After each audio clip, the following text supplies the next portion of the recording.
हमारे श्री महाराज जी के यहाँ पे वो महाराज जी एक ही एक बात कहते थे कि देखो, जो अपना है उसको प्राप्त करने में क्या बाधा है, जो प्राप्त है उसको प्राप्ति में क्या विलंब है।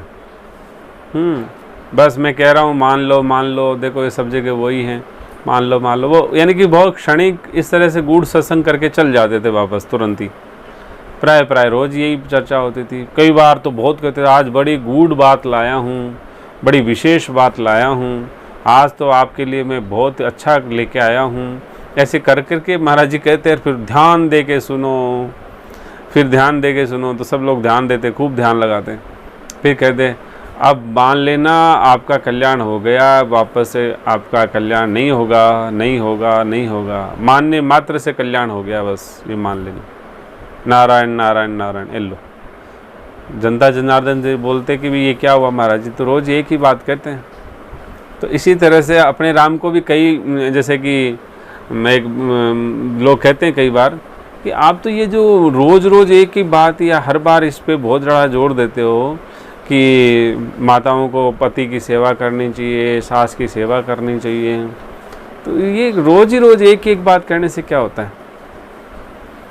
तो मैंने कहा रोज़ एक बात कहने से पहली बात तो जो नहीं करने वाले करने लग जाते हैं, और दूसरी बात जो करने वाले हैं वो भाव से करने लग जाते हैं। तो कहने का मतलब है कि कहने से बहुत प्रभाव पड़ता है। और दूसरी बात ये है कि जो करते हैं और जो भाव से करते हैं, फिर उनके जीवन से सारी समस्याएं निकल जाती हैं, और जब समस्याएं निकल जाती हैं इसका मतलब समाधान आ गया। तो इसका मतलब समाधान आने का मतलब है कि सनातन के वो वास्तविक हकदार हो गए, वास्तविक वंशज हो गए। तो ये कितना बड़ा विज्ञान है कि मात्र एक छोटी सी क्रिया से, 1-1.5 घंटे की क्रिया मात्र करने से उस देवी के जीवन पूरा समाधान आ गया, उस हमेशा के लिए एकदम शांति आ गई, घर परिवार का वातावरण बदल गया, तो बहुत कुछ बदल गया साहब। अब आपके लिए ये छोटी सी चीज़ लग रही है, हमारे हिसाब से ये बहुत मोटी चीज़ है, और आज के समाज के लिए तो ये अत्यंत मोटी भारी चीज़ है। तो इसी से फिर भी जो शांति ही नहीं है तो भक्ति कहाँ से आएगी, और भक्ति होगी तभी शांति आएगी, कैसे भी समझ लो। तो इसलिए ये छोटी चीज़ नहीं है, उसको क्रिया को करें और नियम से करें, अपनी मर्जी से नहीं। कभी 2 मिनट कर दी, कभी 10 मिनट कर दी, कभी 3 घंटे कर दी यार, कभी गालियाँ बक दी, कभी कुछ कर लिया, ऐसा नहीं होगा। वो तो नियम से, क्रिया तो नियम से कर लो, भाव तो जब आए कोई बात नहीं। भैया इस चीज में एक चीज ये है जी कि ना आपसे बात होने के बाद में ना, ऐसे मैंने अलार्म 4:45 बजे का लगा लिया, लेकिन मेरे को कभी 3:15 बजे जाग आ जाती, कभी 4 बजे जाग आ जाती, तो मैं बस उसी टाइम स्नान करके और फिर पूजा रूम में बैठ जाती हूँ।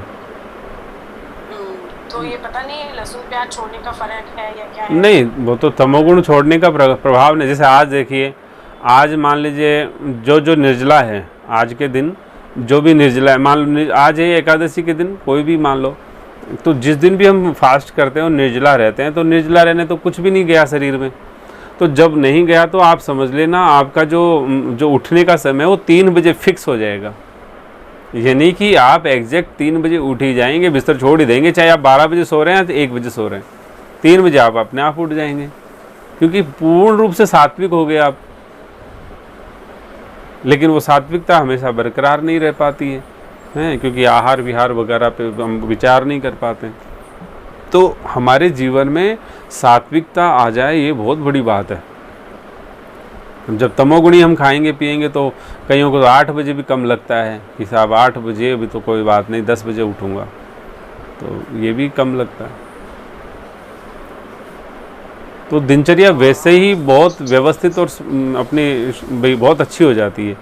अभी जैसे जाजू जी लाइन पे हैं, जाजू जी पिताजी हैं साथ में? जी हैं। तो पिताजी से पूछिए, उन्होंने समय से पाना शुरू कर दिया नियमावली से? मेरे ध्यान में है, लगभग समय से ही पा रहे हैं शाम को। तो शरीर में परिणाम क्या आया?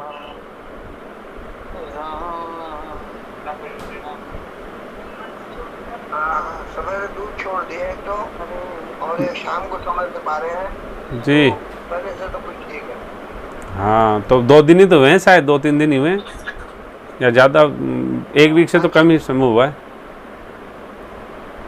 हाँ हाँ भाई, 1 वीक से कम समय। जब आप आए थे उस समय, जब समस्या भारी थी, उसी समय ये नियमावली का पालन करते ना, तो अब तक तो वो सारी समस्याएं गायब हो जाती इस अवस्था में भी जाके। यानी कि ये क्रियाएं सनातन की छोटी छोटी भी। दवाइयाँ तो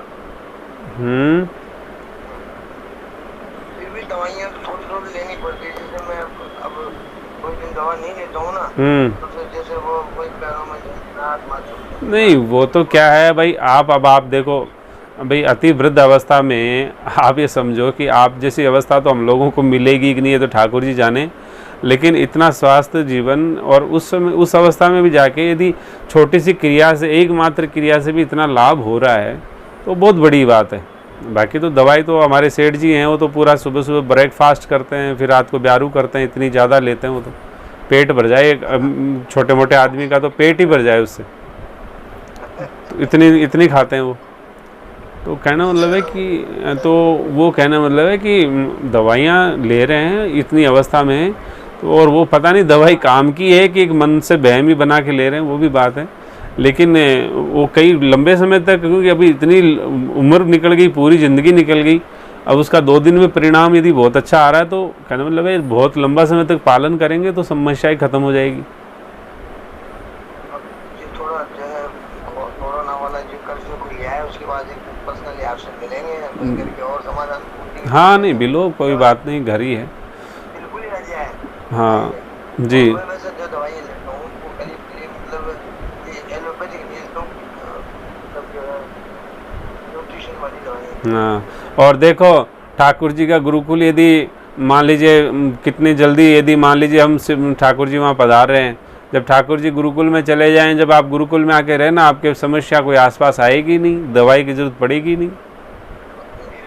ये भी भगवान की कृपा। कहना मतलब है कि वहाँ तो कोई समस्या का नाम ही नहीं, कोई समस्या नहीं किसी तरह की, कोई दवाई दारू नहीं। हाँ हाँ सही बात। तो वो कहना मतलब है कि इस तरह से हम कभी भी जीवन का पालन जब करते हैं सनातन का जीवन में, तो उसका परिणाम तुरंत मिलता है, ऐसा नहीं कि बाद में। जैसे अभी अपने पास राजपाल जी लाइन पे हैं, अब कितने परेशान थे, अब उनको पता है कितनी समस्या भारी थी, हैं, वो कह रहे हैं कि 50% से ज़्यादा आराम आ गया है तुरंत ही।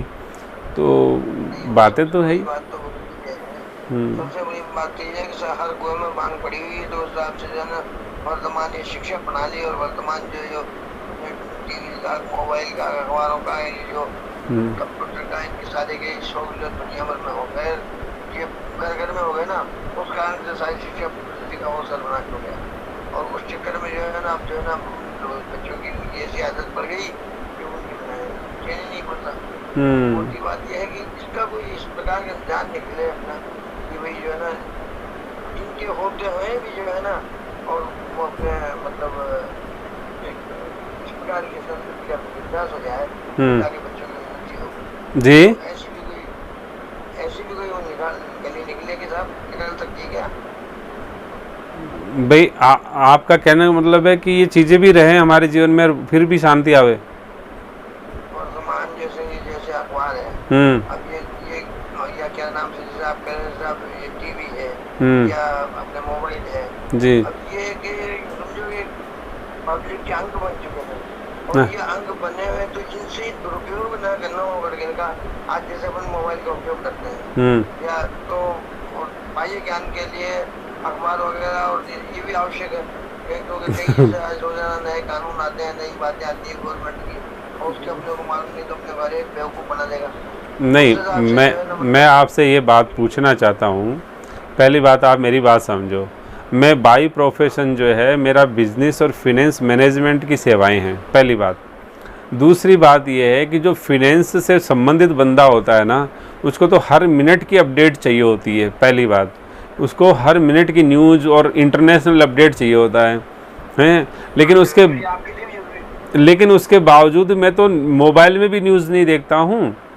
अखबार तो दूर की बात है, अखबार छोड़ो, मैं मोबाइल की न्यूज़ नहीं देखता हूँ, टीवी हमारे है नहीं, हैं। उसके बावजूद भी तो मैं अपडेट रहता हूँ।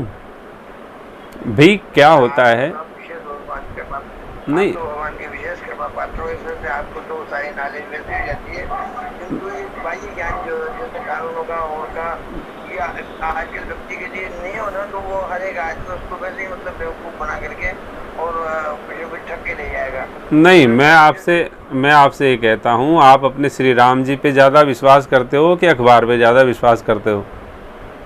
श्री राम जी भी करते हैं विश्वास। तो बताओ, जब श्री राम जी पे और श्री हनुमंत लाल जी पे ज़्यादा विश्वास करते हो तो फिर आपको कौन ठगेगा? भाई जो आप राजा के आदमी हो तो राजा को कौन ठगेगा? भाई लोग कहते हैं देखो ऑनलाइन ठगी मार लेते हैं, ऑनलाइन क्राइम हो जाता है, ये हो जाता है। अब मैं तो 2003 से कंप्लीट ऑनलाइन यूज़ करता हूँ, बैंक जाता ही नहीं हूँ किसी भी बैंक में। और 43 अकाउंट है मेरे यहाँ पे ठाकुर जी के, 43 अकाउंटों को ऑपरेट करता हूँ और ऑनलाइन ही करता हूँ, मोबाइल से ही करता हूँ। लैपटॉप में भी बहुत कम करता हूँ, मोबाइल में ऑपरेट करता हूँ, और उसके बावजूद भी कोई ठाकुर जी के ठगी एक नहीं हुई। हमें तो मोबाइल को चलाने का ज्ञान भी नहीं है ना। तो नहीं, मैं आपसे ये कह रहा हूँ, देख नहीं, बात ऐसी है कि आपने कहा जानकारी ज़रूरी है। आप ये समझो कि जब भी जानकारी के क्षेत्र में हम जाएंगे ना, तो ये समझ लो कि आपको कहीं न कहीं कोई बड़ी समस्या मिलने वाली है। आपको जानकारी से मतलब नहीं है, जीवन की सिर्फ और सिर्फ संबंध जिज्ञासा से है। अब जैसे मान लीजिए कि मैं कोई सेवा के संबंध में मुझे जब ज़रूरत पड़ती है तो 2 मिनट के लिए, 5 मिनट के लिए, आधा घंटे के लिए मैं मेरा सिस्टम चलाता हूँ, देखता हूँ हाँ ये हो गया साहब, ठीक है।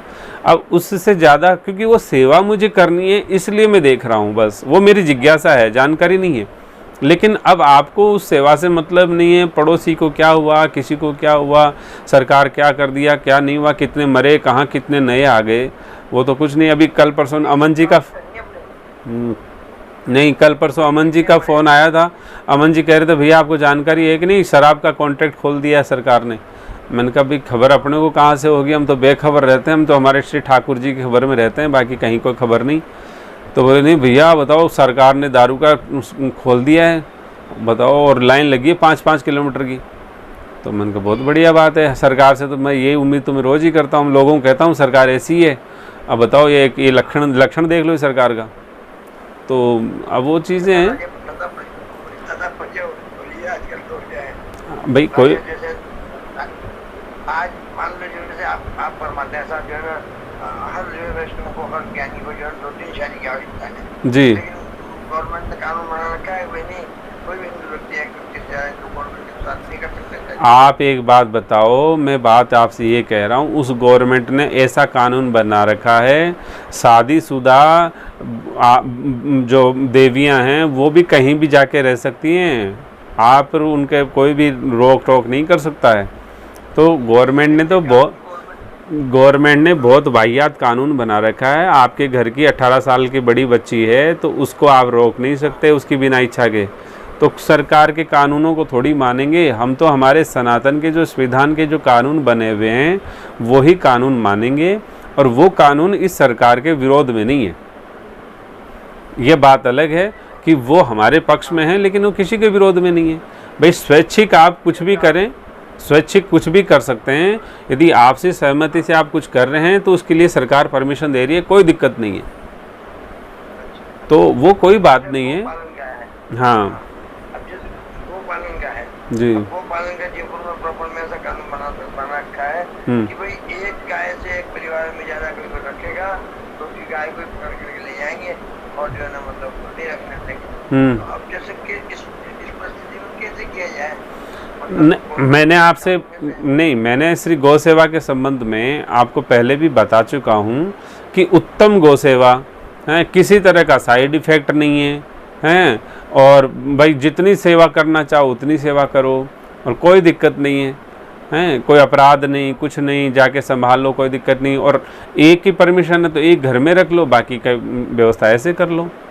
भाई सनातन का मतलब है समाधान। यदि सनातन में समाधान नहीं मिलेगा किसी चीज़ समस्या का तो सनातन भी फिर असमर्थ हो जाएगा। इसलिए सनातन एक ऐसी विद्या है जहाँ पे सभी समस्याओं का सरल समाधान मिलता है, सहज समाधान मिलता है। समझदार से। हाँ, तो इसलिए कोई बात नहीं, समझ से आप अपने जीवन में टीवी, जैसे उस समय पहली बार हम आए थे तो आपके यहाँ टीवी की चर्चा हुई, तो इजाज़त जी बताते हैं कि अब श्री माताजी पिताजी टीवी नहीं देखते हैं, तो बड़ी प्रसन्नता हुई कि अब कोई बात नहीं, टीवी छूट गया। तो वो चीज़ें जब हमारी ज़रूरत की नहीं है तो फिर क्या मतलब है उन चीज़ों को ज़बरदस्ती करने से।